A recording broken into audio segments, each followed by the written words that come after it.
O cancelamento de um pastor nunca acontece do nada. Enquanto a gente aponta o dedo para a política ou para escândalos, o verdadeiro motivo, muitas vezes, é um segredo de púlpito. A verdade é que existem doutrinas bíblicas que se tornaram tão impopulares, tão ofensivas para a nossa cultura, que pregá-las abertamente é quase um suicídio de carreira. Você já parou para pensar por que alguns pastores que pregam um evangelho light lotam estádios, enquanto outros, que falam a verdade nua e crua, são silenciados, criticados e, por fim, cancelados? A resposta está justamente naquilo que não é dito. E hoje nós vamos revelar as doutrinas que a maioria dos líderes modernos não quer que você saiba e por que eles se recusam a pregá-las. Você já teve aquela sensação estranha, sentado na igreja ou vendo uma pregação online, de que alguma coisa muito importante está faltando? Você ouve sobre amor, aceitação, propósito, prosperidade.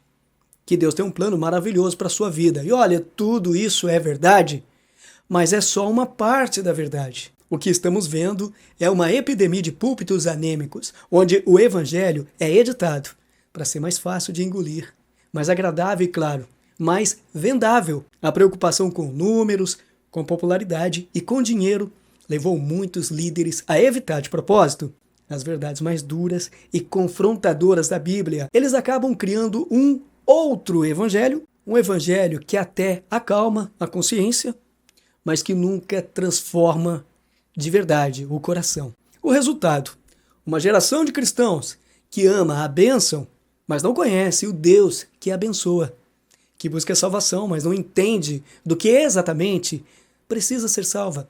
Hoje vamos puxar a cortina e expor as 3 doutrinas mais perigosas para a carreira de um pastor moderno. As verdades que, quando pregadas, separam os homens de Deus dos simples animadores de auditório. A doutrina do arrependimento genuíno versus graça barata.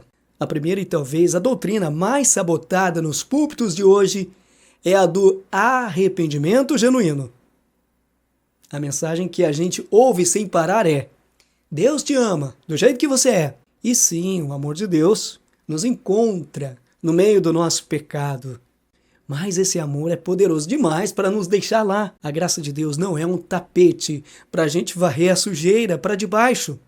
É o poder que nos liberta dela. O problema é que a mensagem do amor incondicional foi distorcida para parecer uma aprovação incondicional. Pastores com medo de ofender e esvaziar os bancos da igreja pregam uma graça barata. Eles evitam a palavra pecado para não soarem como julgadores. Em vez de chamar as pessoas para uma mudança radical de vida, eles oferecem um upgrade espiritual, uma versão 2.0 de você mesmo, sem a parte difícil de morrer para o próprio eu. É uma tática sutil, mais mortal. Eles simplesmente falam o que a audiência quer ouvir, reforçando a ideia de que está tudo bem, que não há nada de errado com elas. Uma pregação que não ofende um mentiroso, que não confronta o adúltero, que não incomoda o idólatra. Não é uma pregação do evangelho completo. Foi Paulo quem avisou Timóteo: pregue a palavra. Esteja preparado a tempo e fora de tempo, repreenda, corrija e exorte com toda a paciência e doutrina. 2 Timóteo 4:2. Onde está a repreensão hoje? E a correção? Foram trocados por autoajuda e psicologia positiva, com uma casca de cristianismo. A solução da Bíblia, o antídoto para essa graça barata, é o verdadeiro arrependimento. Arrependimento, no grego, metanoia, significa uma mudança completa de mente, um giro de 180 graus na direção da sua vida. Não é só se sentir mal porque foi pego. É uma tristeza, segundo Deus, que gera uma vida transformada, como está em 2 Coríntios 7:10. Foi o que Pedro pregou em Atos 3:19. Arrependei-vos, pois, e convertei-vos, para que sejam apagados os vossos pecados. Um pastor que não prega arrependimento não está preparando ovelhas para o céu. Está apenas engordando bodes para o matadouro. Ele pode até ser popular, mas está falhando na sua missão mais básica. E quase sempre, o pastor que ousa chamar o pecado pelo nome e exigir arrependimento é o primeiro a ser chamado de radical, legalista e, no fim, cancelado. A doutrina do juízo e do inferno versus universalismo velado. A segunda doutrina que sumiu perigosamente dos púlpitos é a da justiça de Deus, do juízo final e da realidade do inferno. Esse assunto se tornou grande tabu nas igrejas modernas.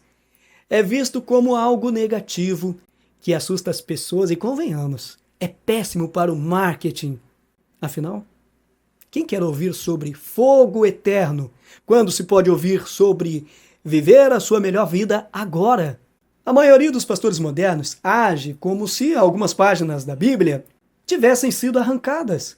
Eles constroem um Deus que é só amor e misericórdia, ignorando por completo que ele também é santo e justo. O problema dessa visão incompleta é que ela cria um Deus à nossa imagem e semelhança, um avô celestial, gente boa, que tolera tudo, e não o Criador soberano do universo. A Bíblia é clara. O inferno é a ausência da presença de Deus. É o destino final de quem, em vida, escolheu viver de costas para ele.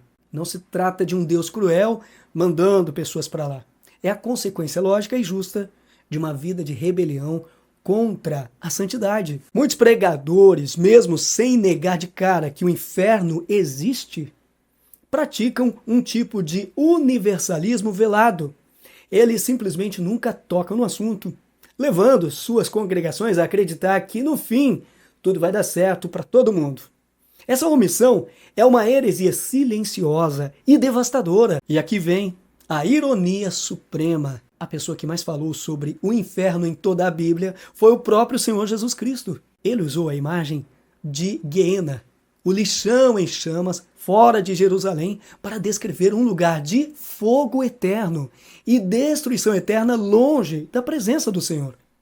Foi Jesus quem falou do abismo que separava o rico de Lázaro. Se Jesus, a encarnação do amor, achou necessário e amoroso alertar as pessoas sobre o inferno, quem é o pastor moderno para decidir que esse assunto não é mais relevante? Pregadores do passado, como Charles Spurgeon, diziam que um sermão sobre salvação só tem peso de verdade quando colocado contra a realidade da condenação.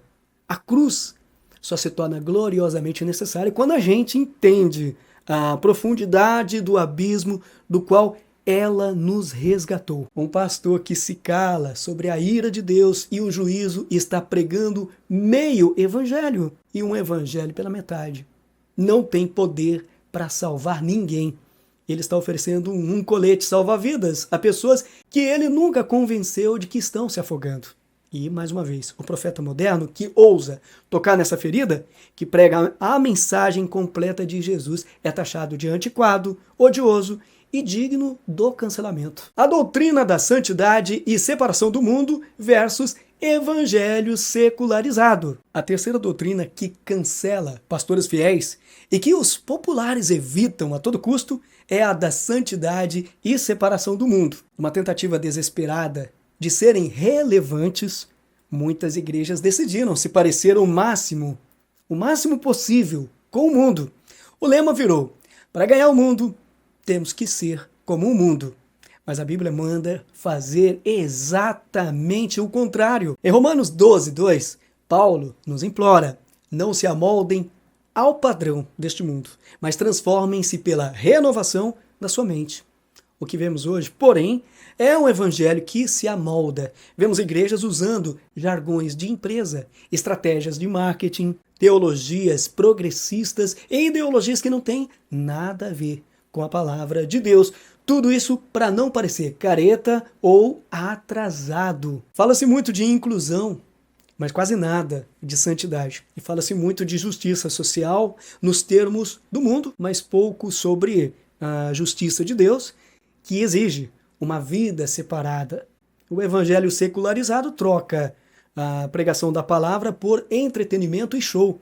A adoração profunda é substituída por luzes e fumaça. E a mensagem da cruz é trocada por palestras de motivação. Pastores viram influenciadores e a profundidade teológica é jogada fora no altar do engajamento superficial. A Bíblia nos chama para sermos sal e luz. O sal só funciona se for diferente da comida que ele tempera. A luz só tem utilidade na escuridão. Uma igreja que se torna igual à cultura que deveria transformar perdeu sua função. Ela se torna irrelevante na sua busca desesperada por relevância. A resposta bíblica é um chamado radical à santidade.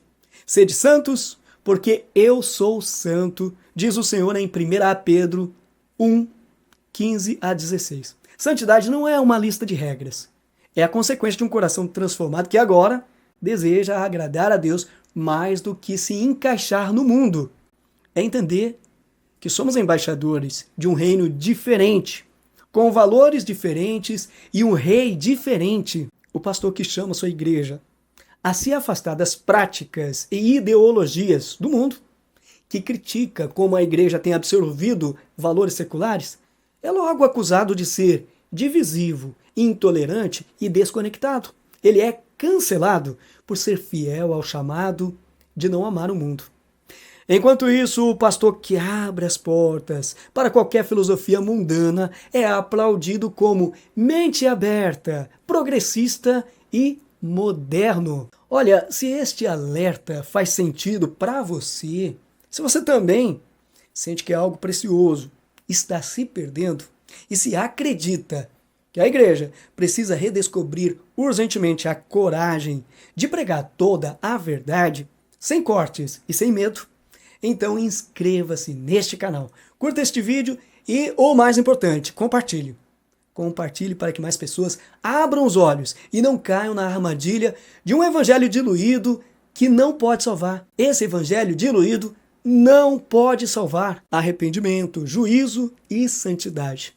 Essas três doutrinas são a espinha dorsal de um evangelho forte e transformador. E são exatamente elas que estão sendo tiradas dos púlpitos para manter a popularidade e o poder. Que fique claro, o objetivo deste vídeo não é atacar pessoas ou criar uma lista de pastores proibidos. O objetivo é acender um alerta, é zelar pela pureza e pela integridade do evangelho que custou o sangue de Cristo. Pastores vêm e vão, igrejas surgem e somem, mas a palavra de Deus permanece para sempre. Nosso chamado como cristãos não é seguir cegamente um líder carismático, é sermos como os crentes de Bereia que, depois de ouvirem Paulo pregar, examinavam todos os dias as Escrituras para ver se tudo era mesmo assim. Atos 17:11. Sua responsabilidade final é com Deus e com a sua palavra. Não entregue seu discernimento a ninguém. Estude a Bíblia, ore por sabedoria e peça a Deus que Ele mostre a verdade. Que o Senhor nos dê a coragem de amar a verdade mais do que a aprovação das pessoas e de seguir a Cristo, mesmo quando o caminho for estreito e impopular. Que Deus abençoe grandemente a sua vida. Até o nosso próximo encontro aqui no canal, se Deus quiser.